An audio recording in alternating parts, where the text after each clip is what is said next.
Bom dia! Começando mais um Despertando com Dharma, com Chico. Vida. Vida, minha vida. Tudo bem com vocês? Bom dia! Oi, Ana Tereza. Rosali, tudo bem? Tá bacana ontem, né, Rosali? Bom dia, Fabiola. Bom dia, Rúbia. Foi sensacional a comunidade ontem, né? Muito legal. Tudo bem com vocês? Bom dia, Úrsula. Oi, Marisa. Tudo certo aí? Bom dia, Márcia.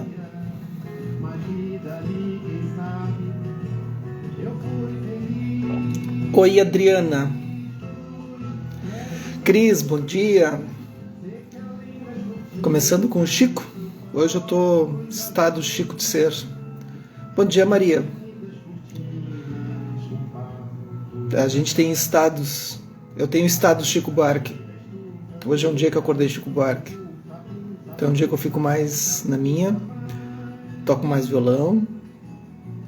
Fico mais introspectivo. Bom dia, Pati. Tudo bem aí no Rio? Bom dia, Jonathan, Rosana. Foi legal ontem, né? Que coisa mais linda a caminhada deles, né? Desses artistas. Bom dia, Silvia. Sensacional de ver a história deles, né? Eu fiquei impressionado com muitas falas que houveram ali, né? Como a gente sabe pouco sobre essa arte, né? Bom dia, Mauro. A gente sabe muito pouco e acha que sabe. A gente só vê ali o resultado, né? Deixa eu tirar o som aqui antes que me cortem. Deixa eu ligar aqui esses detalhes. Só um pouquinho. Okay. Então é isso. Bom dia a todas, a todos. Vamos retomar. Tudo bem aí, Pri? Foi maravilhoso. Tu estava lá também, Adriana? Eu não te vi ontem na comunidade. Tinha muita... Acho que não apareceram todos. Não conseguia ver todos da tela. Mas não a vi. Então, vamos lá. A Beira do Abismo, com John Halifax, Lúcida Letra. Muito lindo e emocionante mesmo, de fato. Ah, sim, é que ficou gravado, né? Editora Lúcida Letra.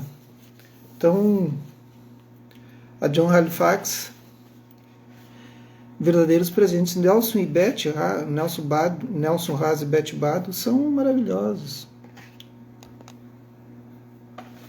Então a gente está estudando o livro da John Halifax nesse contexto de estados limites, né? Para quem está chegando agora,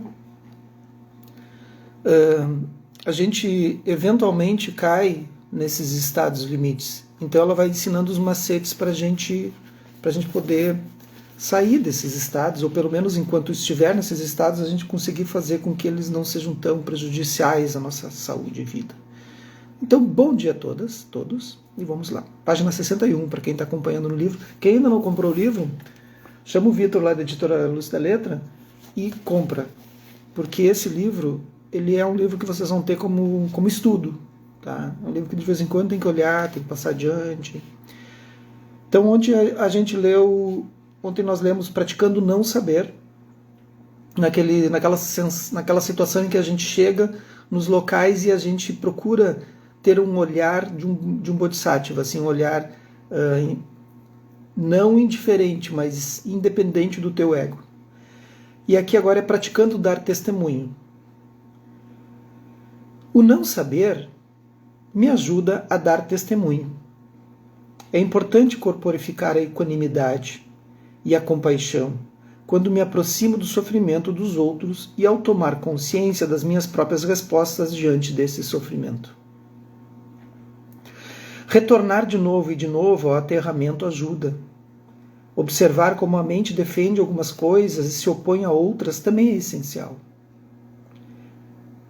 Isso quando a mente defende algumas coisas e se opõe a outras é a própria equanimidade, ou às vezes quando ela vem diferente. Mas a equanimidade também pode ser acolhimento ou também pode ser deixar ir.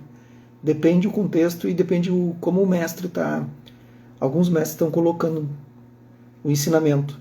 Então, às vezes é agarramento, a equanimidade pode ser traduzida dessa forma, Às vezes pode ser aversão, às vezes pode ser acolhimento, ou deixar ir, né? Dar testemunho não é ser um espectador, é estar na relação. Olha só isso que legal. Dar testemunho não é ser um espectador, tu não te coloca somente como um espectador, é estar na relação, tendo a coragem de enfrentar a catástrofe completa. Isso nem sempre é fácil, mas a prática aumenta a nossa capacidade. E às vezes, muitas vezes, a gente se coloca numa situação de estar numa relação e a gente acha que a gente tem que interferir no processo. O fato da gente estar na relação e observando e percebendo tudo que está acontecendo ali e não interferindo tanto, a gente já está auxiliando a pessoa. A gente não precisa alterar. Lembra que a gente falou ontem? Quem chegou hoje, olha o capítulo de ontem, o videozinho que está no IGTV e no YouTube, vocês vão entender. Então, houve a Rita.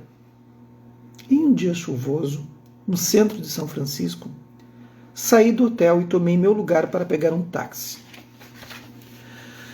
Quando uma pequena mulher afro-americana sem teto, com um longo moletom cobrindo apenas a parte superior das pernas nuas, aproximou-se de mim e perguntou se eu estava na fila. Eu disse que sim, e ela respondeu: "Agora você sabe que sou uma boa pessoa." Ela então apontou para o meu uracuçu, que é aquela vestimenta que a gente usa, vocês já viram? Né? Que é aquele mini manto. "Agora você sabe que sou uma boa pessoa." Então ela apontou para o meu uracuçu, uma roupa usada pelos budistas Zen, que tomaram os votos do Bodhisattva, como eu tomei, né? Às vezes eu uso em algumas ocasiões, e perguntou: "Você é monja?" Fiz uma pausa. Depois assenti afirmativamente enquanto olhava nos olhos dela. Naquele momento, senti que tinha os recursos para estar com ela, para não desviar os olhos e nem me apressar, e não para objetificá-la. Eu queria me conectar espontaneamente com ela e apenas ficar presente com ela. Eu não estava pensando sobre isso, apenas aconteceu enquanto a chuva caía sobre nós duas. Ela então me pediu dinheiro. Eu não tinha nada comigo, e gentilmente disse a ela que não tinha dinheiro. Mais uma vez não desviei o olhar e nem tentei sair do campo dela. Tentei apenas ficar gentilmente presente com ela por alguns breves momentos. Então, de repente, ela desabou em angústia, dissolvendo em lágrimas e gritos. A seguir lançou-se sobre mim e o porteiro do hotel correu até nós dizendo: "Rita, está tudo bem, você pode ir agora." Mas Rita não estava indo a lugar algum, nem eu. Ela tinha me encurralado, e eu também tinha me encurralado, quando percebi que a intimidade do momento poderia não apenas quebrar o muro entre nós, mas também o muro que protegia de si mesmo. Realmente fiquei ali no não saber, tendo que dar testemunho não apenas ao sofrimento dela, mas também ao meu próprio dilema. O sofrimento dela era óbvio, minha capacidade de aliviá-lo era nula. Minha ação, hábil ou não, foi aterrar, respirar fundo e testemunhar a força da sua energia caótica. Eu já passei por isso também. Uma pessoa de rua, assim, pedia se podia me abraçar. E ela ficou ali. Estava completamente suja, cheirando a urina e tudo mais. E ela queria um abraço. E ela viu em mim uma pessoa que poderia ser abraçada, e ela poderia encontrar alguém que não a... Quando a gente está em contato com outros seres, a gente tem que... Os seres têm que ver que a gente não vai causar nenhum dano. Muitas vezes eu posto fotos dos passarinhos chegando, né? Ou beija-flores vindo na mão. Já postei isso. Continua acontecendo, só não posto. Os seres têm que saber que eles não vão sofrer nada se chegar perto da gente. A gente tem que passar por esse mundo sem deixar rastro, gente. E aí a pessoa me abraçou.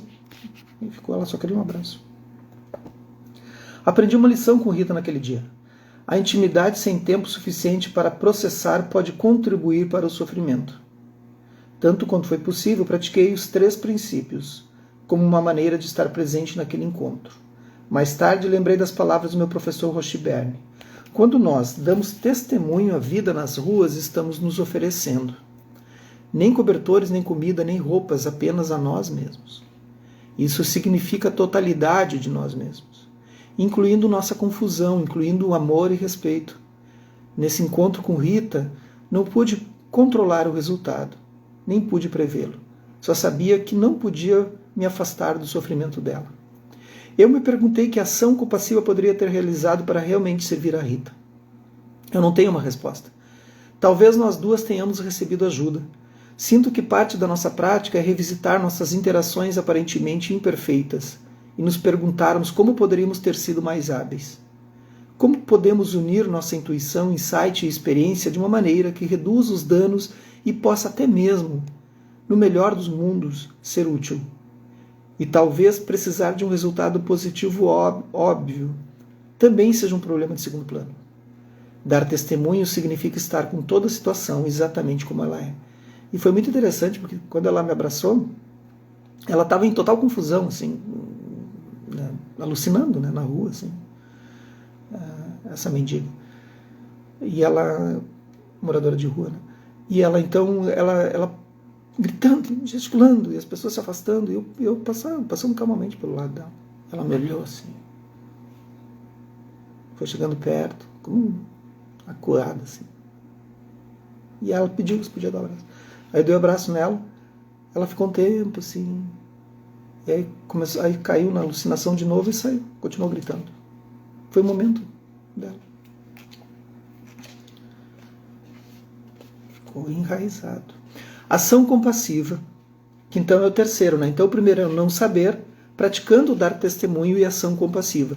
Lembrando, é um livro de estudar, vocês estão anotando? No final do livro vai ter provinha, vai ter um quiz, e aí a gente vai sortear coisas, vai ser uma loucura, uma viagem, né? Se prepare, o negócio arquitetura da mente é uma loucura, gente. Tá? Enraizar, aterrar, voltar ao corpo é importante para a prática dos 3 princípios. Foi o que fiz ao enfrentar a angústia de Rita.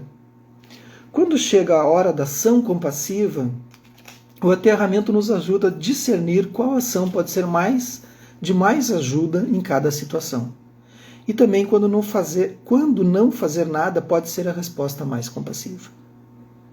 Lembro-me de muitas vezes em que estava prestes a me atirar, tentar ajudar ou consertar, o que tomei alguns segundos extras para inspirar. A gente faz isso, né? Expirar e voltar ao corpo. A gente quer ajudar imediatamente a consertar as coisas. O que me levou a uma escolha mais alinhada às necessidades do momento. Ao pararmos e enraizarmos, damos a nós mesmos tempo para nos liberarmos de nós mesmos.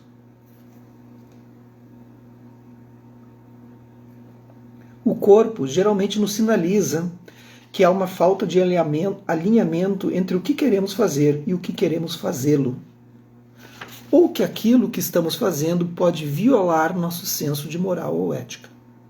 Ou que provavelmente é melhor não fazer nada.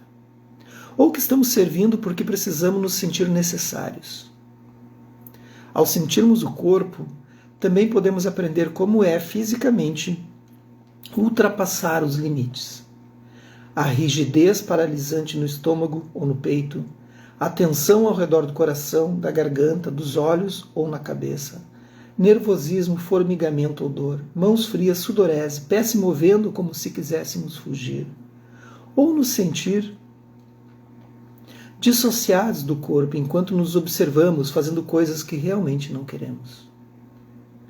Podemos ser capazes de racionalizar nosso comportamento em nossa mente, mas o sentimento de afundar ou de tensão no corpo revelará a verdade. Já perceberam? Já sentiram isso?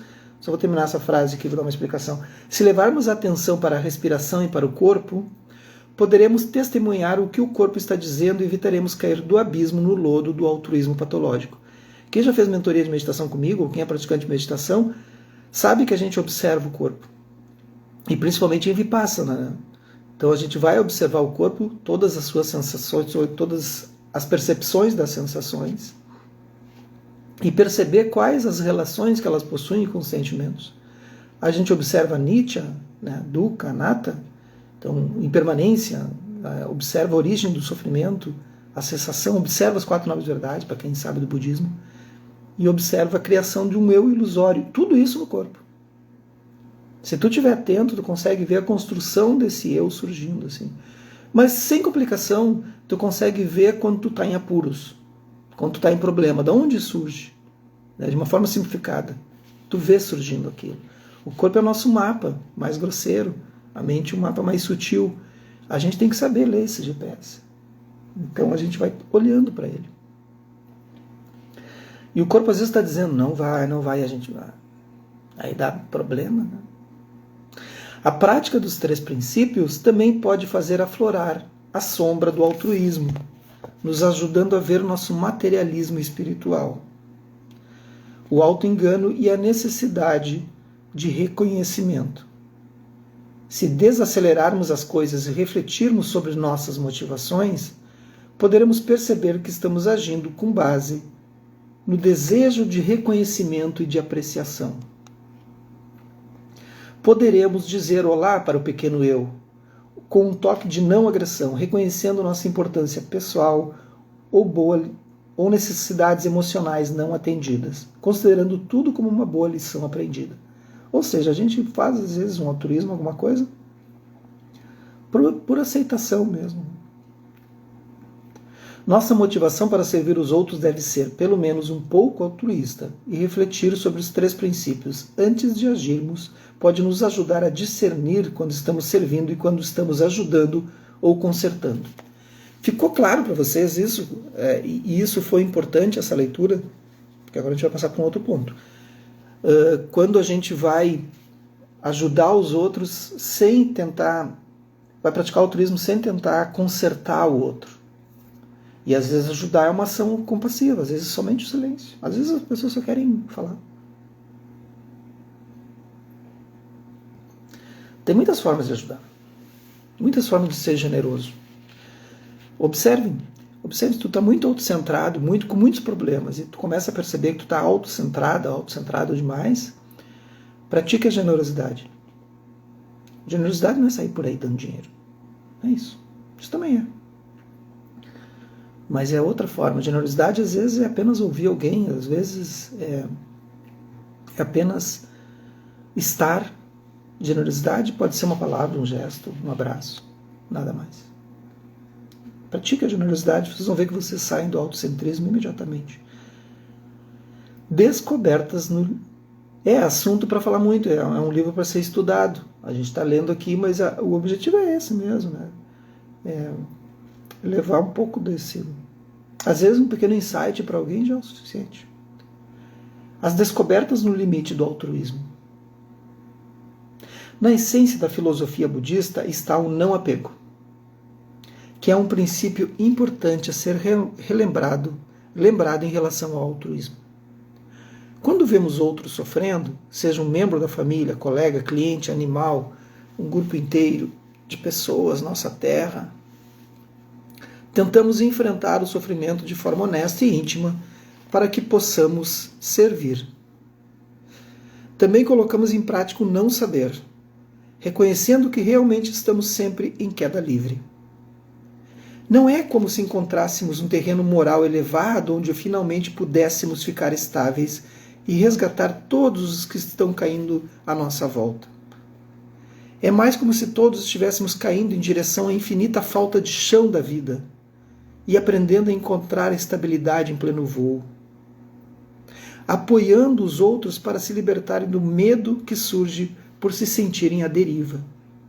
O local de descanso final não é o chão, mas a liberdade que surge de saber que nunca haverá um terreno, e ainda que estamos juntos, navegando pelo espaço ilimitado da vida, não ligado, mas íntimo. Eu me lembro que o Lama Padma Santin sempre diz nos retiros, ou diz algumas vezes, que a gente está caindo com medo. E na verdade foi o Chagdu Rinpoche que disse isso para ele. Chagdu Rinpoche, para quem não sabe, foi o que fundou o Templo Três Coroas aqui no Rio Grande do Sul, tá? Em Três Coroas. O Templo Vajrayana do budismo tibetano. Procurem. Lindo. E então ele diz que a gente está caindo, e a boa notícia é que não há chão. O chão a gente cria. Isso também, Adriana, é assunto para muita coisa. Mas observem, a gente tem medo de cair porque a gente coloca um chão. Se tu perceber que o chão é ilusório, aí vão dizer, mas se eu cair agora aqui vai machucar. Sim, né? De uma forma gente está falando de uma forma imagética, mas nunca houve um chão. Nós colocamos esse chão. Quais são os chãos que vocês colocam na vida? Que medo é esse? Não apego significa que não nos importamos. Não significa que não nos importamos. Então, não apego não significa que não nos importamos. Na verdade, pode ser uma maneira de mostrar que nos importamos. Desapegar com amor é o slogan de um programa de 12 etapas que contém muita sabedoria. Desapegar-se com amor pode nos libertar das limitações das expectativas. Nossas expectativas de servir aos outros podem falhar, causando decepção, culpa ou vergonha. A pessoa que estava morrendo, que você esperava ter uma boa morte, teve uma morte confusa e difícil.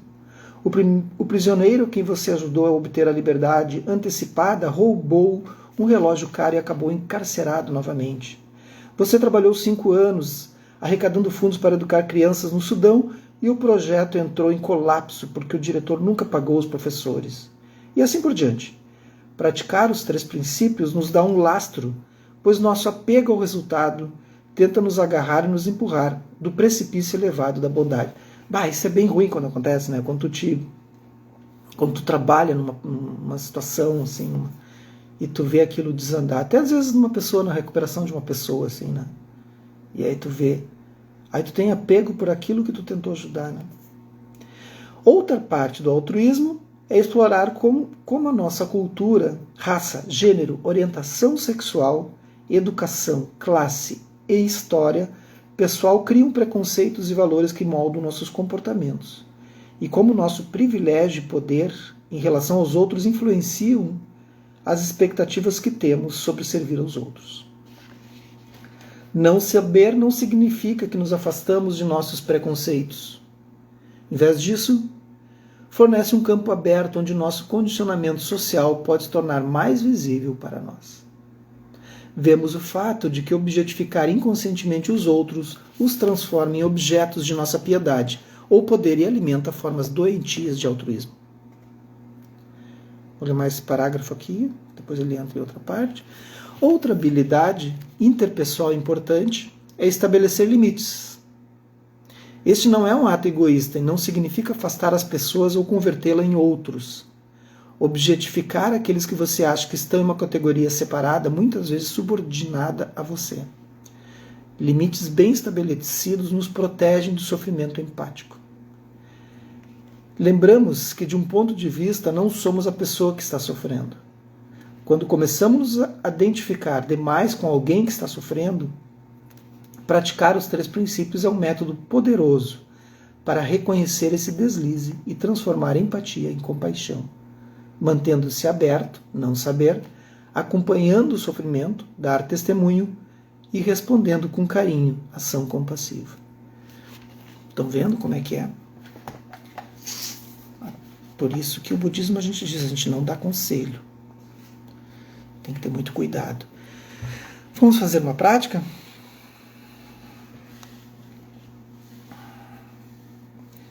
Se coloca então numa postura de meditação. A postura é de corpo e de mente.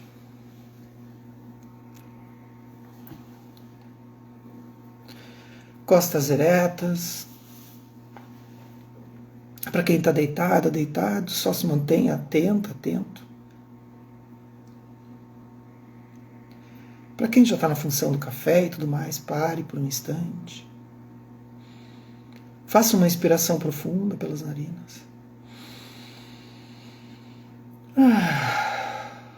Solte pela boca, num suspiro.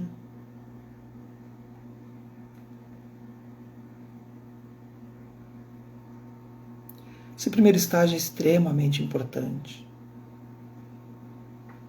Verifiquem como está o corpo de vocês agora.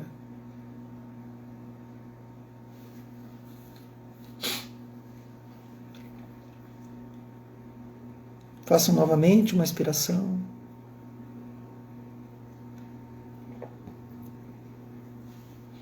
E soltem, relaxando completamente o corpo. Não tenham pressa em fazer esse movimento, nem subestimem esse movimento. Às vezes uma simples inspiração pode causar um grande insight. É o momento em que tua mente está tão sutil, atenta, que quando o corpo relaxa, ele manda uma informação e tu lê essa informação.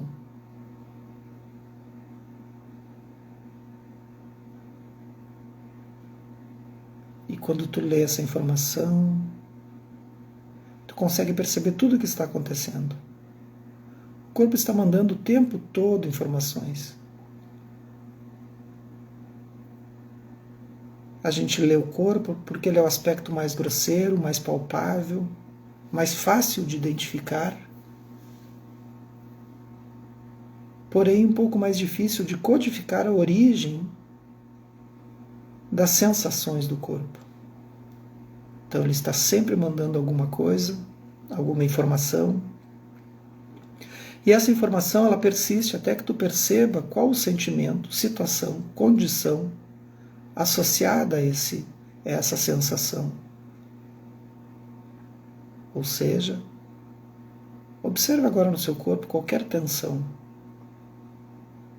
Veja se ela está ali, se ela já estava ali quando acordaste, desde ontem, durante uma semana. Veja se essa dor persiste, esse incômodo, esse desconforto persiste.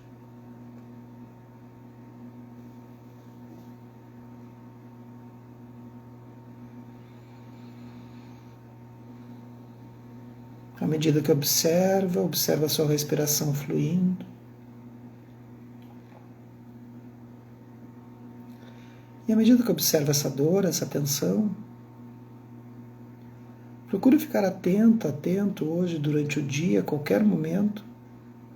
Quais são as causas, em que condições tu te encontra em que ela mais aparece? Ela está mandando um sinal, cuidado, não vá, não fale, não faça. Não continue. Saia desse lugar, saia desse contato com outras pessoas.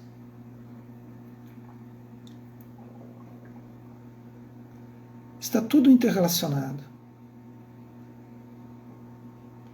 Como cognitivamente a gente não consegue aceitar as informações da mente, o corpo reage e a gente lê.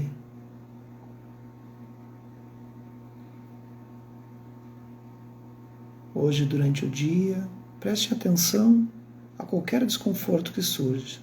Observe onde tu estás, com quem estás falando, o que estás fazendo.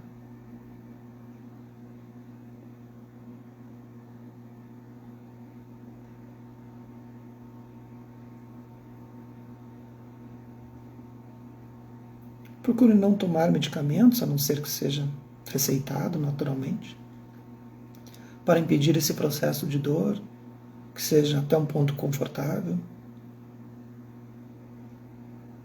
E ao invés disso, observe-se. Não mascare. É uma chance de aprender de onde vem. Como eu reajo quando estou com esse desconforto no corpo? Como eu respondo ao mundo? Como eu sou quando eu tenho esse desconforto?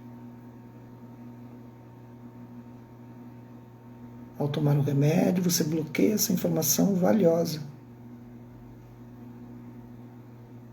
Novamente, quem precisa, tome.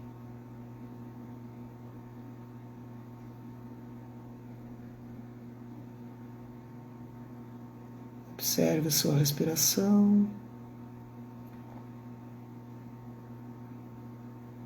Solte qualquer busca de informação agora.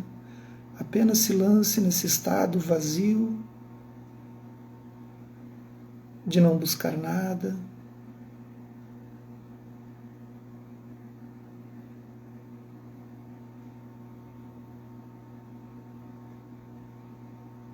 Apenas observando a sua respiração, o ar entrando e o ar saindo.